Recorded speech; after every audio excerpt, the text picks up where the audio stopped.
Clique subscribe para receber a notificação dos próximos vídeos. Saudações! O tópico da vinda de Jesus sempre foi um dos temas centrais da Igreja. E ultimamente mais do que nunca. Mas não posso deixar de mencionar que ao longo do tempo este também tem sido um assunto de bastante debate. Hoje vamos comentar um pouco sobre este mesmo assunto e como ele se tornou um debate no princípio da Igreja. A Igreja já existia já há algum tempo, quando o apóstolo Pedro teve por necessidade de levantar este assunto, dado que havia alguns que estavam a pôr em questão a promessa da vinda do Senhor. O apóstolo Pedro achou que este era um assunto tão importante que ele deu ensino sobre o mesmo e avisou sobre a importância de guardar os ensinos de Jesus e de permanecerem firmes no Senhor. O que segue é parte de uma audiogravação onde comento sobre a importância deste assunto, a vinda do Senhor. Escute com atenção. O que nós vamos meditar hoje tem muito a ver com a dúvida que alguns cristãos estavam a ter quanto à vinda de Jesus. Podemos abrir a palavra do Senhor em 2 de Pedro, capítulo 3, versículos 1 a 4. 2 de Pedro, capítulo 3, versículos 1 a 4. O apóstolo diz então o seguinte: Amados, escrevo-vos agora esta segunda carta, em ambas as quais desperte com exortação o vosso ânimo sincero, para que vos lembreis das palavras que primeiramente foram ditas pelos santos profetas e do mandamento do Senhor e Salvador, mediante os vossos apóstolos. Sabendo primeiro isto, que nos últimos dias virão escarnecedores andando segundo as suas próprias concupiscências e dizendo: onde está a promessa da sua vinda? Porque desde que os pais dormiram, todas as coisas permanecem como desde o princípio da criação. Havia alguns que estavam a duvidar da vinda do Senhor. A quem é que Pedro escreveu estas palavras? Se nós voltarmos atrás umas páginas, até o princípio desta epístola, capítulo 1, versículo 1, 2 de Pedro, capítulo 1, versículo 1, se voltar umas páginas atrás, nós encontramos a quem é que Pedro dirigiu estas palavras que lemos nesta sua epístola. 2 de Pedro, capítulo 1, versículo 1, nós lemos: Simão Pedro, servo e apóstolo de Jesus Cristo, aos que conosco alcançaram fé igualmente preciosa pela justiça do nosso Deus e Salvador Jesus Cristo. Vimos que Pedro escreveu esta epístola a quem? Aos que obtiveram fé preciosa pela justiça do nosso Deus e Salvador Jesus Cristo. Vimos então que Pedro escreveu a um grupo de cristãos. Ele teve o cuidado de descrever quem eram estas pessoas. Ele diz pessoas que alcançaram fé preciosa ou igualmente preciosa. Pedro não está a falar de uma fé que tivesse sido herdada, como se a fé preciosa passasse de pais para filhos. Esta fé que Pedro está a comentar não é fé que passa de pais para filhos. Os pais passam a doutrina aos filhos, os pais ensinam aos filhos, mas esta fé de que Pedro está a falar não é uma fé herdada, não é uma fé que passa de pais para filhos. Eu vou repetir, os pais podem ensinar a doutrina e têm essa responsabilidade de ensinar aos filhos a doutrina bíblica, mas a fé de que Pedro está aqui a falar, cada pessoa é que tem que ter um encontro com o Salvador para ter este tipo de fé que Pedro está aqui a falar. Pedro não está a falar de uma fé tipo tradição, porque a tradição são hábitos passados de geração em geração. Há coisas boas na tradição, outras coisas que poderão não ser sempre bem aceites. Com a tradição, há hábitos que se acumulam, que se acrescentam à tradição. Estes hábitos, pois, têm uma forma de alterar a tradição. E Pedro não está a falar de uma fé tipo tradição. Pedro está a falar de uma fé que eles, que conosco, para bem no versículo, aos que conosco alcançaram fé igualmente preciosa. À maneira que os apóstolos alcançaram a fé, nós também alcançamos a fé. Repara, 2 Pedro capítulo 1, versículo 1. Aos que conosco alcançaram fé, Pedro, o apóstolo de Jesus, Está a dizer às pessoas que connosco, nós apóstolos, alcançaram fé igualmente preciosa. Portanto, não é de uma tradição. A fé de que Pedro está a falar é uma fé que se alcança. Agora, como é que se alcança esta fé? Pedro está a falar ou a escrever a pessoas, entre as quais haviam algumas que estavam a duvidar ou a inspirar a dúvida quanto à vinda de Jesus. Como é que se alcança então esta fé? O próprio versículo mostra-nos, primeiro é preciso reconhecer a justiça de nosso Senhor e Salvador Jesus Cristo. Como está escrito, alcançaram fé igualmente preciosa pela justiça do nosso Deus Salvador. Como é que se alcança esta fé? Pela justiça de Deus. Agora, o que é que significa esta justiça de Deus? Esta justiça é em referência à morte expiatória que Jesus, sendo justo, sofreu no lugar dos injustos. Ou seja, havia uma grande dívida para com Deus, e esta dívida era o nosso pecado. E Deus determinou não aceitar o pecado. Não quis nada de pecado nas pessoas a quem Ele aceitasse. Mas como é que Ele podia resolver esse problema? Foi enviar Jesus, que foi Ele castigado pelos nossos pecados. Como está escrito em Isaías 53, Ele sofreu pelas nossas transgressões. O castigo que nos traz a paz estava sobre Ele. Isaías 53. Na cruz, Deus fez justiça quanto aos nossos pecados.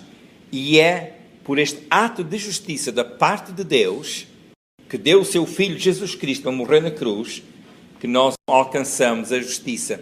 E é por essa obra de justiça que nós alcançamos a fé. Não é uma fé para a qual tiveram que trabalhar, como que fazer certas rotinas ou certos formalismos ou cumprir certas tradições. Não. Mas é uma fé que vem pela obra da justiça de Deus e que nós aceitamos.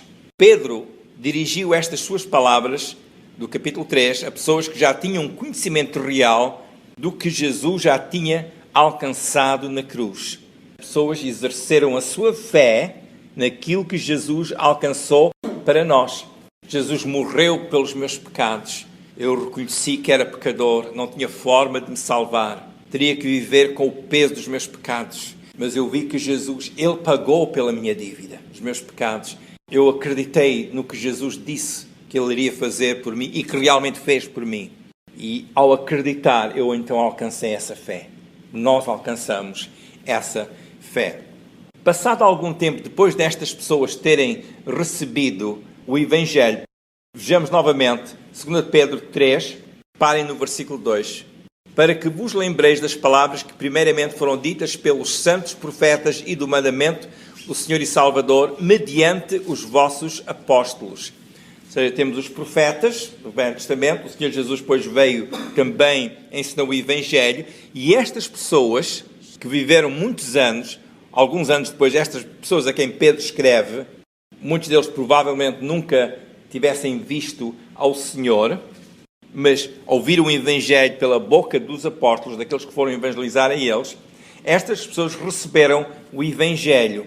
Estas mesmas pessoas estavam a ter uma crise de doutrina, porque estavam a duvidar daquilo que lhes foi ensinado acerca da vinda de Jesus. E quero aqui ser explícito, estas pessoas não estavam a duvidar da sua redenção em Jesus. Eles não estavam a duvidar da sua salvação em Jesus. Pelo menos não é o que os versículos mostram. Mas se formos a ler o resto do capítulo, havia um outro risco, e o risco era, nós já vamos ver o versículo, era perderem a sua firmeza no Senhor. A dificuldade que alguns estavam a atravessar era precisamente com a promessa dada por Jesus de que Ele voltaria. Os apóstolos que caminharam com o Senhor, eles ensinaram que Jesus disse que Ele voltaria.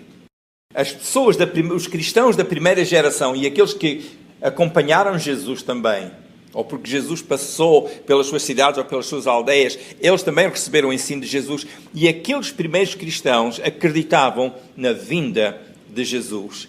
Mas alguns anos mais tarde, alguns começaram a duvidar, como nos mostra o versículo 3, 4, capítulo 3. Vimos então que no capítulo 3 dessa sua segunda epístola, o apóstolo manifesta uma profunda preocupação pela incerteza que alguns cristãos estavam a ter quanto ao retorno de Jesus. Pedro queria lembrar ou relembrar a estes irmãos sobre a vinda do Senhor e expressa o seu desejo de que eles não ignorassem esta verdade. Vamos ver novamente o versículo 1 do capítulo 3, 2 Pedro 3, versículo 1. Amados, escrevo-vos agora esta segunda carta, em ambas as quais desperto com exortação o vosso ânimo sincero. Portanto, era a segunda vez que Pedro estava a escrever e em ambas as epístolas ele queria animar os irmãos. Não se esquecerem do que eles tinham aprendido. Pedro, nas suas epístolas, vimos que ele tem uma preocupação em relembrar aos cristãos os ensinos que eles tinham recebido. Eles não deviam ignorar esta verdade acerca da vinda de Jesus.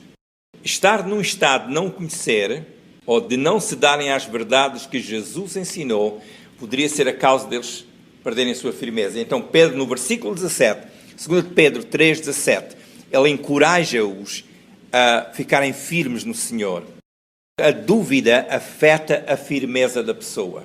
E este aspecto é importante. É importante continuarmos sempre como discípulos de Jesus, firmes em Jesus e no Evangelho que recebemos de Jesus através dos seus apóstolos. Pedro temia que estes crentes, deixando de crescer no conhecimento de Jesus, que eles se tornassem estéreis quanto à revelação dada aos discípulos e seriam como cegos, vendo só ao perto. E nós já vamos ver mais algumas passagens nesta sua segunda epístola, mas podemos voltar ao capítulo 1. Pedro usa a palavra conhecimento, ou conhecimento de Deus, ou conhecimento de Nosso Senhor Jesus. Ele usa essa expressão algumas vezes nas suas epístolas, o que nos indica que ele está a enfatizar a estes cristãos não se esquecerem do conhecimento que tinham, que receberam dos apóstolos, ou daqueles que lhes falaram de Deus. Não esquecer esse conhecimento. Quando a pessoa começa a esquecer, começa a ignorar. Porque ignorar significa não conhecer. E nós vamos ver que aqui há um ignorar, da parte de alguns, um ignorar propositado. É possível a pessoa ignorar algo porque escolhe ignorar. Não quer saber mais daquilo ou daquele assunto. Ou começa a ter dúvidas sobre uma certa doutrina e então prefere ignorar essa doutrina. 2 Pedro 1:2. Graça e paz vos sejam multiplicadas pelo conhecimento de Jesus, de Deus e de Jesus nosso Senhor. Para graça e paz vos sejam multiplicadas como? Como é que a graça e a paz pode ser multiplicada? Pelo conhecimento de Deus e de Jesus nosso Senhor. É pelo conhecimento de Deus e de Jesus que, em termos práticos, o discípulo de Jesus recebe a multiplicação da graça e paz. Nós lemos na Bíblia das bênçãos de Deus. E nós podemos declarar que são nossas. Podemos cantar dizendo as bênçãos que Deus prometeu são nossas. Há um certo aspecto em que estas bênçãos prometidas não serão alcançadas, como a paz e a graça, sem o conhecimento de Jesus. Graça e paz vos sejam multiplicados como? Pelo conhecer Deus e Jesus nosso Senhor. O conhecimento do que Jesus ensinou, do que Ele fez, é importante para que a paz e a graça sejam multiplicadas em nossa vida. Podemos compreender a importância da paz e da graça, mas sem conhecer o seu fundamento e como desfrutar da mesma, a graça e a paz é teoria apenas. Podemos falar muito da paz de Deus, podemos dizer muita coisa acerca da graça de Deus, mas sem compreendermos o fundamento destas coisas em Deus, em Jesus, é só teoria, não é uma realidade. E Pedro diz que a graça e paz vos sejam multiplicadas pelo conhecimento de Deus, conhecer as coisas de Deus, o que Deus tem revelado. Agora vejamos os versículos 8 a 11. Neste mesmo capítulo, 2 Pedro 1, versículos 8 a 11. 2 Pedro, capítulo 1, 8 a 11. Porque se em vós houverem e aumentarem estas coisas, não vos deixarão ociosos nem estéreis no conhecimento de nosso Senhor Jesus Cristo. Portanto, Pedro tinha dito uma série de coisas que eles deviam observar nos versículos anteriores. E ele diz, se estas coisas não estiverem em vós, se não estiverem a viver estas coisas, vocês vão ficar ociosos e até estéreis no conhecimento do Senhor. Versículo 9. Pois aquele em quem não há estas coisas é cego, nada vendo ao longe, havendo-se esquecido a purificação dos seus antigos pecados. Está aqui, esquecer. Esquecer o que conhecia. Estão a ver? Esquecer o que conhecia. Portanto, irmãos, procurai fazer cada vez mais firme a vossa vocação e eleição, porque fazendo isto nunca jamais tropeçareis, porque assim vos será amplamente concedida a entrada no reino eterno de nosso Senhor e Salvador Jesus Cristo. Pedro usa a palavra cego no versículo 9. Este aspecto de ser cego referia-se à falta de entendimento quanto à palavra de Deus, como também quanto à revelação divina, no que dizia respeito ao fazer firme a vocação.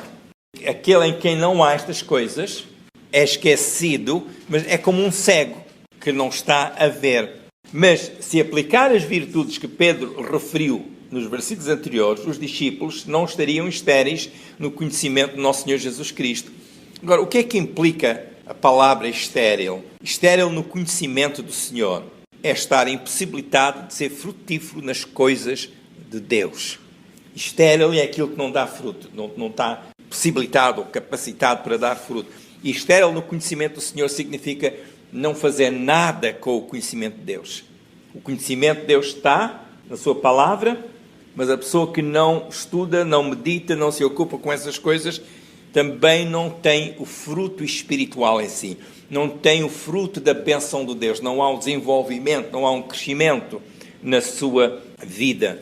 Mas os que realmente se cultivam nestas coisas, crescem nestas coisas, o conhecimento de Deus, têm fruto para a vida eterna. Eu vou ler rapidamente, quem quiser apontar, João 4:36, João 4:36, onde Jesus estava a falar com os discípulos. Eu vou ler rapidamente João 4:36. E o que ceifa recebe galardão e ajunta fruto para a vida eterna, para que assim o que semeia como o que ceifa, ambos se regozijem. Repare, fruto para a vida eterna. Quem ceifa recebe galardão. A pessoa está envolvida nas coisas de Deus, está a semear pela fé, está a crescer no conhecimento de Deus, a sua vida é ordenada, estimulada, inspirada pela palavra de Deus. Essa pessoa começa a ter fruto na sua vida, fruto do conhecimento de Deus. E é como diz aqui este versículo, ajunta fruto para a vida eterna. Ajuntar fruto para a vida eterna. Portanto, o conhecimento é importante. Ficar firme na revelação dada por Jesus é um dos fatores que nos leva a ser-nos concedida a entrada no reino eterno de nosso Senhor e Salvador Jesus Cristo. Versículo 11. Fazei cada vez mais firme na vossa vocação. Versículo 10. Porque fazendo isto jamais tropeçareis, porque assim vos será concedida ampla entrada no reino de nosso Senhor e Salvador. Repare, vos será concedida ampla entrada. Entrada, porta bem aberta, para entrar à vontade. Mas como é que isso é possível? Crescer nestas coisas de Deus. A palavra de Deus tendo livre entrada na nossa vida para nos estimular, para nos ensinar, para nos fortalecer, para nos animar. E então isso, por sua vez, começa a dar transformação ao nosso pensamento, à nossa vida. E a nossa vida então começa a ser uma vida de missão. Somos intencionalmente missionários. Começamos a semear com aquilo que Deus nos deu e começa a haver resultado. É importante haver estes princípios na nossa vida. Como podemos observar, Pedro abordou a questão da vinda do Senhor apresentando profecias já cumpridas. E junto com estas profecias, ele mencionou o mandamento do Senhor, o que o Senhor tinha ensinado. Era importante aos irmãos guardarem a palavra para assim manter a sua visão e a sua firmeza no Senhor. Para Pedro, a vida só poderia ser frutífera se caminhassem neste conhecimento e no que eles próprios já tinham conhecido. Eles tinham conhecido a justiça de Deus conforme revelada em Jesus. E este ponto é importante, porque se a pessoa perde de vista os ensinos do Senhor, há outras coisas que começam a enfraquecer. E então Pedro afirma bastante a vinda do Senhor como algo bastante importante na vida da fé do discípulo de Jesus. Nós iremos comentar mais sobre assuntos importantes relacionados com a vinda do Senhor e usando como base a segunda epístola de Pedro, capítulo 3. Vamos ver como estes ensinos são importantes neste tempo em que nós vivemos. Eu creio que é tempo de levantar a questão da prontidão, de estar prontos para a vinda do Senhor. Talvez alguém diga que acha que não está pronto. Será importante considerar o que Jesus fez. Jesus veio ao mundo e nele foi feita a justiça de Deus. Isto é, Jesus morreu na cruz do Calvário pelos nossos pecados. Resta agora ao pecador reconhecer o seu estado diante de Deus e fazer a sua oração a Deus. Para o ajudar, faça aqui uma simples oração. Faça esta oração comigo. Diga com fé: Senhor Jesus, venho a ti com fé para receber a oferta da salvação. Eu reconheço que morreste na cruz pelos meus pecados. Perdoa os meus pecados e salva-me. Se fez esta oração, creia que Deus ouviu. Será importante todos os dias ler um pouco da Bíblia, em especial as narrativas do Evangelho, porque desta forma vai aprender mais de Jesus. Será importante todos os dias falar com Deus. Fale sempre com Deus em nome de Jesus, porque foi Ele que abriu o caminho para o pecador para que chegasse junto de Deus. Aliás, o Senhor Jesus ensinou-nos que nós devemos orar ao Pai em nome de Jesus. Também frequente uma igreja, procure uma igreja que ensina sobre o que é viver o Evangelho de Jesus a cada dia. Se este e outros vídeos têm sido úteis para si, se lhe têm ajudado na sua fé, compartilhe com outros. A minha oração é que a bênção de Deus seja ampla e plena na sua vida. Se quiser ver os vídeos anteriores, vá ao YouTube, ao canal com o meu nome, Manny Bessa.